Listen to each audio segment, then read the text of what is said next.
So Lincoln, let's talk about the experiential trips that we had. I mean, we all thought that was one of the highlights that we had during the month, and so did the kids. For sure. I mean, which one was your favorite?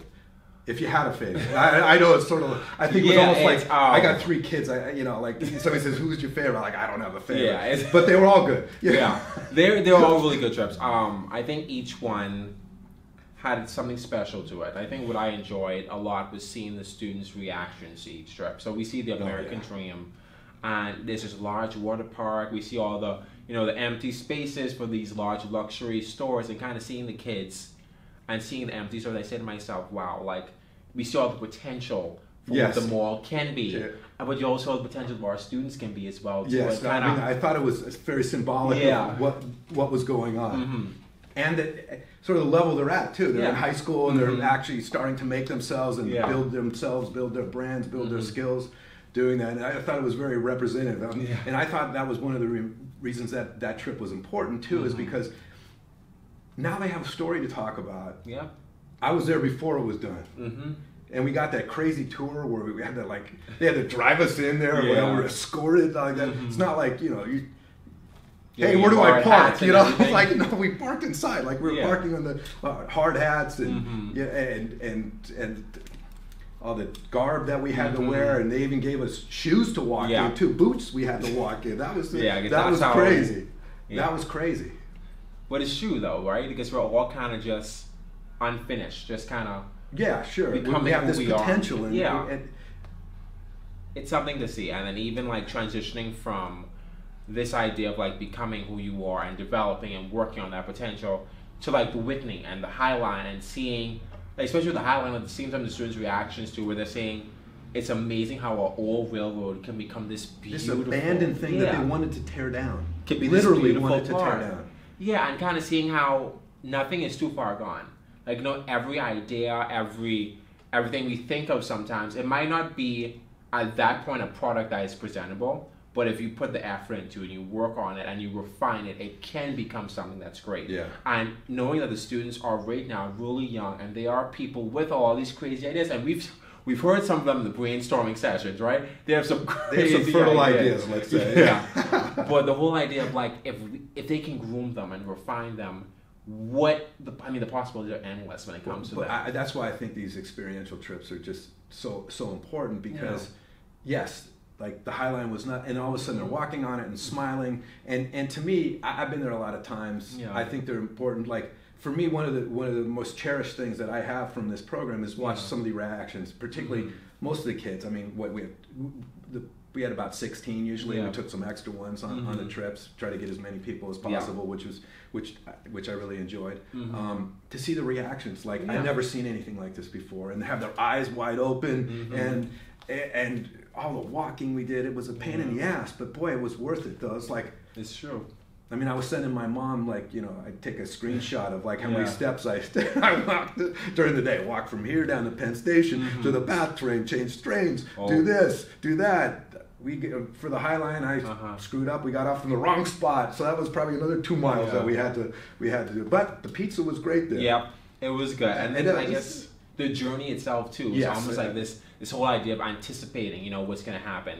And I think even having them walk through New York, a place that has the energy, and you can see that, and like they acted a little bit different, like sort of stood up high, and like, okay, I got to pay attention, and I want to pay attention. Yeah, it's not like just because there's so much going on. Yeah, there's so much going on, and I'm stimulated, and like, luckily, I'm not stimulated by that cell phone in my hand. Like I actually might need to put it down and look and actually listen. Enjoy the world, right? Exactly, like a little old school, little old school. But to me, the reactions were priceless for me, and some of the input that we got. I mean, some of the discussions that the kids have afterwards, and the pictures that we had, and I thought those experiences. That's why. We had one a week, and it was very important to have it one a week, and we usually paid the price the next day because the kids were like, they were exhausted. They were exhausted, and so were we, but we really couldn't. We had to keep them on task. Had to keep them on task, and just some of the reactions, like Joe never being in Central Park. Yeah, and see him skateboard. And then the skateboard, like he never skateboarded before, and like he's like, man, this is like one of the happiest days of my life. I mean, like. You can't. But once you hear something like that, you're like, you know what? It's a lot of work, but boy, is it worth it. Yeah. Boy, is it worth it. And to hear that, and to hear some of the kids like Andres and Eli talking about like the high line is symbolic of like not ever being out of it. Don't ever put, you know, like you can always get out of here. Yeah, pushing through the struggle. Pushing through the struggle, and have them show pictures of what it used to look like and what it looks like now, and have that inspirational stuff and aspirational stuff where they're aspiring to be great. Better. To be great. You know, like to try to do that. You know, we talked about like, we're not average. We don't want to be average. We want to be good. We want to be great. You know, we're here for trying to get greatness. We might not get there, but that's our goal. Our goal is not to, you know, we don't want to be average. But that actually reminds me of a quote of a coach at St. John's, right, graduated. He said, with his football players, he had a long track record of winning these football games. And he says, they're just ordinary men doing extraordinary things. Yeah. And when you think about it, that's all you could hope for. And hopefully that's what we do too. Yeah. Like, you know, I think what we've done is extraordinary here too. I'm very proud of it, and that's a tough one. You know, that's a whole nother issue. We can talk about that one. But I'm very proud of what we did, and I'm proud of the reactions that we got from the kids in a good way, because they have to want to do it. Like one of the things I love about working with high school kids is their bullshit meter is like an authenticity meter is like one of the more finely tuned instruments in the world. Like they can see through they can see through a fake, and they can see through BS right away. And it was none of that. And they did what they wanted to do, and they couldn't wait to go on more trips. And the more trips we took, the more kids I had here at St. Benedict's. Hey, Mr. Bloore, can I get in on this one? Can I get in on that one? And some of them did, but I mean, it would be great to take more. But I think that was just a nice signal that what we were doing and those trips were so well received by the kids. Yeah, just the pizza eating, you know, on the street when we're like getting that New York experience, getting them to like realize, oh, this is great, eating pizza on the road on the road. We got to get to the Whitney right away because we had somebody waiting for us. We can't be late. We can't be late. Instilling those kinds of lessons in them. I thought it was great. I really thought it was great. Yeah. Going through Center Park, and the Met was amazing too. Oh, I mean, even when I think about the fact we went to 2 art museums in the matter of a week, back to back. And when you think about it too, art isn't something that many people are exposed to. When you think of it, it's not something that you just becomes a topic of discussion in most, you know, circles. So when you kind of see these students who say, okay, I grew up in Newark and I haven't seen things like this before. When they're looking at this art and they're saying, how is it that something like this is in one of the top museums in the world? It kind of opens up their mind and say, okay, maybe there's another way of looking at this. Yeah, but even when they don't get it, they got it. Yeah. And they got the lesson. They got the lesson. Like, well, wait a minute. Like, and it made them think, and it opened them up to new and different worlds. Where it's like, well, how is this considered like one of the great pieces? Like, I don't get it, and that's fine. The fact that they opened their minds up and were able to actually think about it in that manner instead of completely dismiss it right away, I thought was very important in terms of growing up, growth, actually being more open to things, thinking that maybe there's different ways of looking at things. I mean, we heard from Andre. I mean, I went, unfortunately I had to leave a little early because some of the guys had to get home, and when we went to the vessel, like, half of us were scared, and the other half were scared but didn't say it. Of course not. Oh, of course not. Everyone's macho. Well, yeah, and to hear Andres talk about like, well, God, when I looked on the ground, it doesn't look like much. And then him getting on the top, and then him and I looking at each other like, okay, it's time to go down. It's time to go down.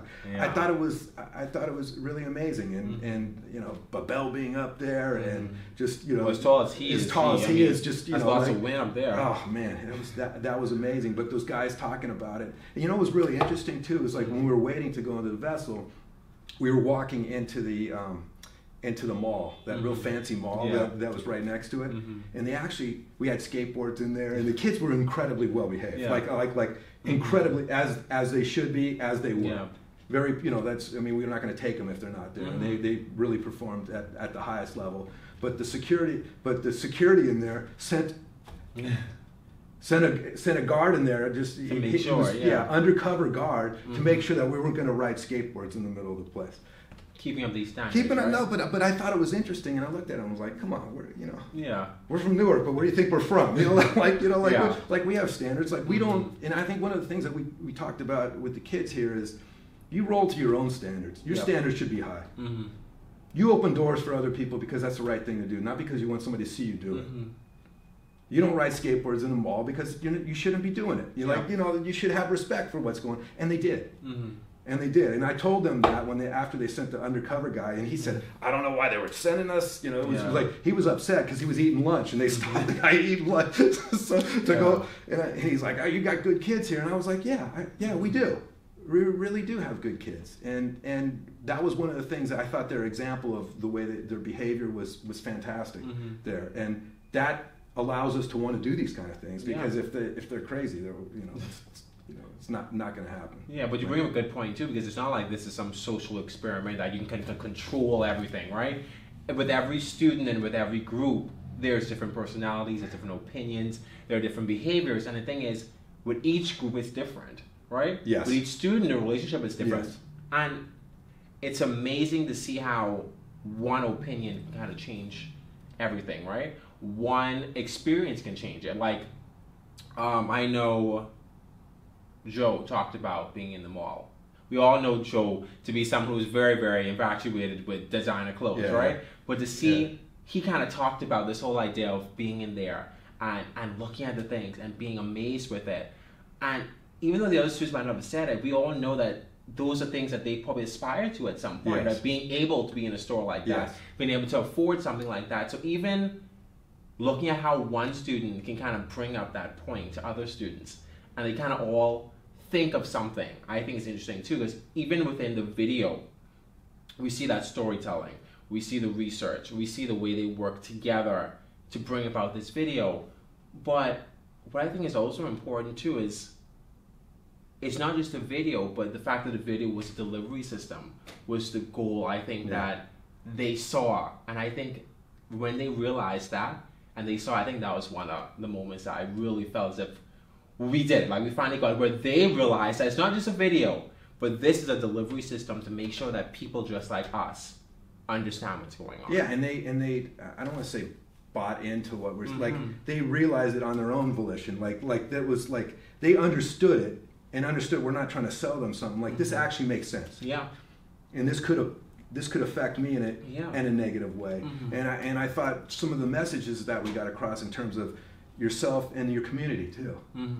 Like, you actually have an obligation to your community to go out and have them do better too, because that makes you better. Like, we're all in this collectively, and I thought that was one of the things that I thought they claimed in a really magnificent way, and an important way, and for life lessons for them going forward in the future. I thought I was very happy with that. I thought that was one of the better things that we've achieved this month, and we achieved a lot this month. Just thought it was great to expose them to these kind of things, to get them to a Universal McCann, to see the offices, say, oh my God, these people are working like this in this place? It's like, I want to get here. I mean, I heard that from a bunch of those guys. Like, like, we want to get here. Like, this is where we were aspired. Not there, but something similar, something at that level. Something great. And how they appreciated the fact that actually their employers would treat them humanly, like humanely. Like, go ahead, you want a Coke? Well, grab a Coke. But you got to work. It's like, like we talk about, when Mr. Marshall talked about, like, you have unlimited sick days. Well, do you really, guys? Yeah. The answer is no. And they got the fact that, you do, if you're sick, then maybe you do that. But you got to bring the groceries home here too. And I thought that was really important for them to see in a different format than they're used to. To actually go into New York City and to see it in this professional operation where it's like, wow, these people show up every day and they work hard. They work hard. And they're rewarded for it. They're rewarded for it, and they see value in it too. And that value actually gives themselves more value. So what was your favorite trip? I know we've been hedging. I think I really, really enjoyed the Met. The Met, I think there's so much things that was grabbing at you. I mean, you couldn't help but feel inspired when you saw all these things. I mean, from the Temple of Dendar to like the all the armory and all that we saw in one section. Then we're seeing the Greek statues and all the realism, and I'm like, it was so. I mean, it's so much stuff. It's like overwhelming. Like it was really, really overwhelming. I'm going with the Met too. On that one. But I love them all. But I would say, yeah. And when we saw that stuff, and then when we went up to the roof garden, and to see the views there, and to see their eyes just go, oh my God, this is Central Park, and this is New York. This is what I see on TV, and I'm here. But it's only 2 rides away. Yeah, yes, that was really interesting when Ian brought that up. And if we're able to impart a lesson like that through these experiential trips, to me, that would be like one of the great successes that we would have in here. Like, just get on the train, go. Yeah. It doesn't take that long. I know you can see those buildings from where we're at. Yeah. They're not that far away. But they're that far away in your head. That's true. And that's what it was. And it's like, and if we can break that, I don't want to say stereotypes. If we can break that sort of fear and overwhelm, the fear of being overwhelmed, and really not understanding things. Yeah.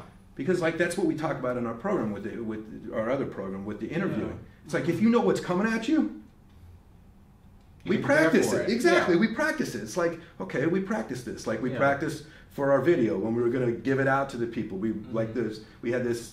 Okay, you got this section. You got that section. You got this section. And what happened when it happened?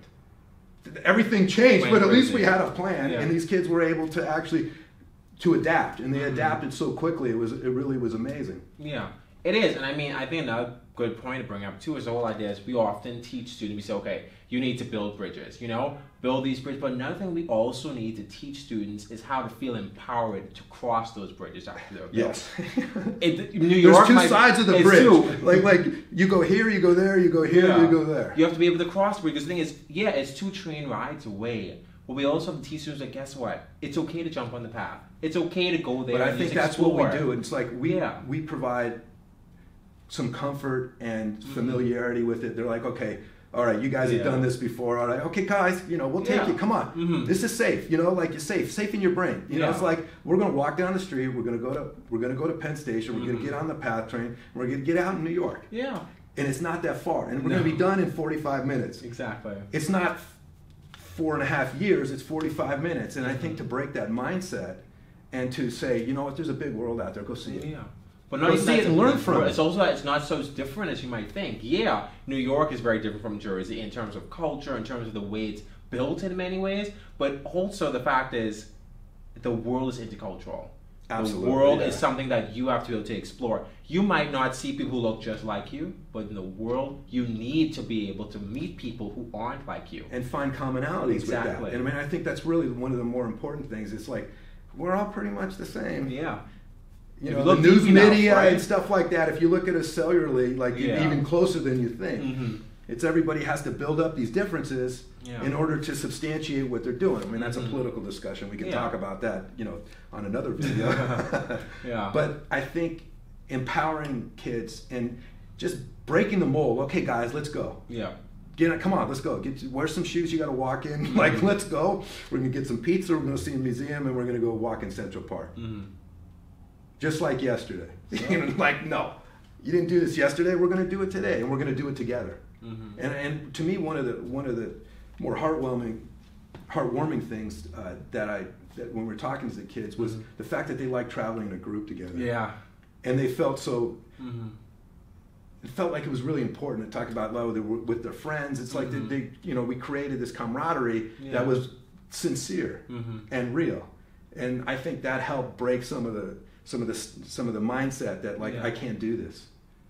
I can't do this, and that was eliminated by the 4th week. We were done with I can't do this. Like the question was when. Exactly. When are we going to do this? Are we going to do this again? And to me, I thought that was one of the best things. It's like these guys got so much from the trip, and I've done this a lot. Personally, every time I get something from them, when I see their reaction, their eyes opening up, it's like, wow. It's hard not to. It's like inspiring. we're doing something special here. Like we really are doing something special. And I've never been to Central Park, but I went today. Yeah. Not bad. Not bad. All right. We'll stop. I don't want to make it.